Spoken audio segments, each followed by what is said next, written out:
All right. Well, first of all, give Wofford credit. Thought they made a tremendous run there late in the game when it appeared that we had control of the game up 13, and they went on a 17-0 run that ended up being the deciding factor in the game. I thought our group showed a good response to go on the quick little forward run right there and at least to tie it. But give them credit, they hit the three. There was a huge play right there, and then we're able to finish the game. They're late on the free throw line. So, I thought there was a lot of good that we did for the first 30 minutes of the game, and particularly. But I thought once we really started to struggle to guard, especially on the perimeter, a lot of their drives, they got to the rim way too easy. And then we got way too stagnant offensively, just didn't get enough movement. 11 assists for us is just way too low. And, coincidentally, we go 27% from three and 43% from the floor. But I thought we have seen our ball movement kind of drop a little bit here lately. And I thought tonight our shot selection was probably one of the worst it's been all year. And, you somehow still scratched to 70, but we're leaving a lot on the table.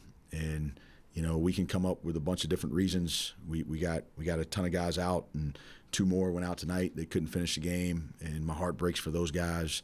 But when you're on your home court, I think our whole program feels like we wish we had been able to gut that out. And, I feel bad for our guys. Injuries are a part of the game. I've never quite seen anything like this in my career. But it's just what we have right now. We had one sub over there at the end of the game, and it was Owen Ritker. And to put him in, we had to go double big, and we hadn't practiced that at all. And so, we made the decision to just stay as it was. And we got three freshmen out there, and they're gassed, they're exhausted. We got one that has blood on his mouth, and he had to come out. He couldn't go back in. And, it's hard because it's hard to lose when you feel like you had an opportunity to win. But at the same time, my heart breaks for our team a little bit because they just keep showing up. They keep battling. They've had every reason in the world in the last month to just make every excuse imaginable, because it's real guys over there. And, I'm hoping that there's going to be purpose inside this pain as we start to get guys back, that the depth that we're creating and the experience that some of these young players have gotten will help us down the stretch.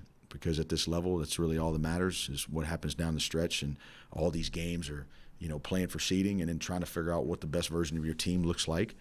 But it's one of those things we're going to have to sort this thing out. And, I'm hoping that we're going to start to get some players back eventually. But, heart obviously really hurts for Mason. Mason's just, what he's done and how hard he's competed and worked mentally to stay engaged when he wasn't playing at all. And then to see how well he's been playing and to see how well he was impacting that game tonight, to see him go down the way he went down, it's just a crusher, man. It's a crusher. And got a lot of respect for that guy. Got a lot of respect for him. He's going to go do big things in his life because of the way that his resolve and his resiliency, and to see that, it just puts a little knot in your stomach. But there's going to be purpose in that as well. But he came in. We didn't get off to the best start, and I thought he came in there and changed the game. The way he was rebounding the ball, the way he was shooting the ball, hit the three, to make it 11-8 right there versus the zone, and the way they were playing us, to have him available would have allowed us to space their defense out a little bit more with him sitting Vandy's man in the paint. But that's not what was in the cards tonight. And so we'll learn from this. We'll watch it. We'll be dead honest with ourselves in terms of what happened in that 17-0 run, and then we'll get off the mat, and we've got to quickly turn the page and get to the next game.